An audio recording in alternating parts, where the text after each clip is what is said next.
ডিব্ৰুগড়ত জলজীৱন মিছনে ৩৭ নং ৰাষ্ট্ৰীয় ঘাইপথৰ কাষে কাষে খোৱাপানী আঁচনিৰ নামত প্ৰকাণ্ড গাঁতৰ সৃষ্টি কৰা দেখা পোৱা গৈছে। এই গাঁতসমূহ পুনৰ আগৰ দৰে মাটিৰে পূৰ্ণ কৰি গাঁত বন্ধ কৰাৰ বাবে চুক্তিবদ্ধ আছিল। কিন্তু জলজীৱন আঁচনিৰ ঠিকাদাৰৰ অৱহেলাৰ ফলত আজিও গাঁতবোৰ পুতি নেপেলোৱাৰ অভিযোগ উত্থাপন হৈছে। ডিব্ৰুগড় চহৰৰ এটি অন্যতম অতি ব্যস্ত পথ মাৰোৱাৰীপট্টি ৰোড। ডিব্ৰুগড় মাৰোৱাৰীপট্টিৰ ৩৭ নং ৰাষ্ট্ৰীয় ঘাইপথৰ দুই কাষত আছে বৃহৎ চাউল, দালি, আলু আৰু পিয়াজ আদিৰ গোদাম। ডিব্ৰুগড় জলজীৱন পানী আঁচনিৰ নামত যি বৃহৎ গাঁত খান্দি ৰাখিছে, সেই গাঁতসমূহ পুনৰ ভালকৈ পৰিপূৰণ নকৰাত কেইবাটাও দুৰ্ঘটনা সংঘটিত হৈছে। উল্লেখ্য যে ২০২৩ বৰ্ষত তিনিকুণীয়াত অনুৰূপ ধৰণে ৰাষ্ট্ৰীয় ঘাইপথত গাঁত খান্দি থৈ পূৰণ নকৰাত এগৰাকী স্কুটি আৰোহী মৃত্যুবৰণ কৰিবলগীয়া হৈছিল। এই ঘটনাৰ পৰা কোনো ধৰণৰ অনুতাপ বা শিক্ষা লাভ নকৰাৰ প্ৰমাণ আজিৰ ছবিখনে উদঙাই দিছে। ডিব্ৰুগড় চহৰৰ মাৰোৱাৰীপট্টি ৰোডত এখন মালবাহী ট্ৰাকে সামগ্ৰীসমূহ নমাবলৈ আহি প্ৰকাণ্ড গাঁতত সোমাই পৰাত কথমপি ৰক্ষা পৰে বলেৰো গাড়ীৰ ভিতৰত থকা চালকজনৰ লগতে গাড়ীখন। বাহনখনৰ সামান্য ক্ষতি হয় যদিও ভাগ্যক্ৰমে চালকজনৰ প্ৰাণ ৰক্ষা পৰে। জলজীৱন আঁচনিৰ ঠিকাদাৰ বা কোম্পানীৰ লোকে জিলা প্ৰশাসনৰ লগতে আৰক্ষীকো অংগুষ্ঠ দেখুৱাই কেৰেপ নকৰাৰ অভিযোগ উত্থাপন কৰিছে স্থানীয় ব্যৱসায়িক সন্থাৰ সদস্যই। देखा ये नेशनल हाईवे के यहाँ पर ये ट्रक धस गया है, इसका मतलब क्यों? जैसा कि मालूम है जल जीवन मिशन का जो ये पाइपलाइन का काम चल रहा है, ये इसके लिए हम लोगों ने पहले भी डीसी साहब को मेमोरेंडम दिया था। उसमें उनसे रिक्वेस्ट किया था कि अगर एटी रोड में ये काम होता है तो हाथों हाथ उसका रिपेयरिंग करवाया जाए, जिससे बड़ी ट्रकें आती है तो कोई ऐसी दुर्घटना न हो। इसके लिए हम लोगों ने डीसी साहब को पहले भी अवगत किया था। उसके बाद डीसी साहब ने इसका इनिशिएटिव लेते हुए वहाँ के जो जेजीएम के जो कंडक्टर हैं और जो प्रशासन एग्जीक्यूटिव इंजीनियर जो थे, उन लोगों को बुला के एक मीटिंग की।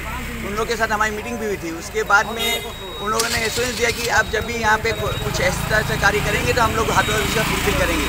लेकिन अभी देखा जा रहा है कि वापस उन लोगों की नेग्लिजेंसी सामने आ रही है और ये लोग खोद कर और बस ना तो कोई साइन बोर्ड लगाते हैं कि आगे इसमें ट्रक न लगाएं, ऐसा कोई बैरिकेडिंग भी नहीं करते हैं और ये खोद के चले जाते हैं और इस तरह की घटनाएँ हो रही हैं। तो काफ़ी नुकसान भी हुआ। अभी देखा कि बोलेरो को ऊपर भी गाड़ी थोड़ा गिर गया था। हाँ, सामानों का नुकसान होता है, गाड़ियों का नुकसान तो वो अलग बात है। कम से इसमें लेबर लोग की भी क्षति पहुंचने की उम्मीद रहती है। अगली बार जब लास्ट टाइम हुआ था उस समय 2 लेबर की इनिशियली वो लोग पाँव में चोट लगी थी, फिर हम लोगों ने उन्हें हॉस्पिटल भिजवाया था। तो मैं वापस आपके माध्यम से प्रशासन से रिक्वेस्ट करूँगा कि इस पर अपना ध्यान केंद्रित करें और हो सके तो ये कार्य करवाएं। ডিব্ৰুগড়ৰ পৰা আতিকুৰ ৰহমানৰ প্ৰতিবেদন, এনি ভাৰত 24। নমস্কাৰ, মই অজয় ফুকন আৰু এইখিনিতে সমূহ এনি ভাৰত চেনেলটোৰ যিসকল কৰ্মকৰ্তা আছে সকলোৰে মোৰ ফালৰ পৰা শুভেচ্ছা জ্ঞাপন কৰিছোঁ। অসমৰ আচলতে সংবাদ জগতত নতুনকৈ আচলতে এটি আত্মপ্ৰকাশ ঘটিছে আমাৰ নিউজ চেনেল এনি ভাৰত। আৰু এনি ভাৰতৰ এটা খুব ধুনীয়া এটা অনুষ্ঠান হ'বলৈ গৈ আছে। সকলোৱে জানে আমাৰ সকলোৰে মৰমৰ হাৰ্টথ্ৰব জুবিন গাৰ্গৰ গানে কি আনে, আচলতে জুবিনদাৰ সেই গীতৰ আধাৰত আমাৰ হিৰুদাই লিখা সেই গীতটি গানে কি আনে, এই গানে কি আনে নামৰ এটি তেওঁলোকে সাংগীতিক ৰিয়েলিটি শ্ব' কৰিবলৈ গৈ আছে। আৰু 15 আগষ্টৰ পৰা গোটেই আৰম্ভ হ'ব। প্ৰথম অডিশ্যন অসমৰ ধেমাজি জিলাত আৰম্ভ কৰিব।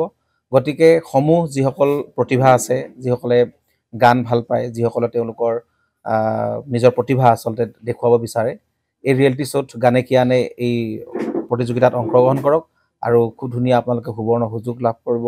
লগতে ইয়াতে পুৰস্কাৰ আছেই, বিভিন্ন ধৰণৰ উপহাৰো আপোনালোকে লাভ কৰিব আৰু লগতে এগৰাকী প্ৰতিষ্ঠিত আচলতে এগৰাকী শিল্পী হিচাপে অসমৰ সাংস্কৃতিক জগতত আপোনালোক প্ৰতিষ্ঠা লাভ কৰিব।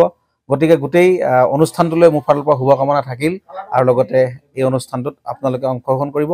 আমিও আছোঁ আৰু সকলোকে আমি লগ পাম। ধন্যবাদ।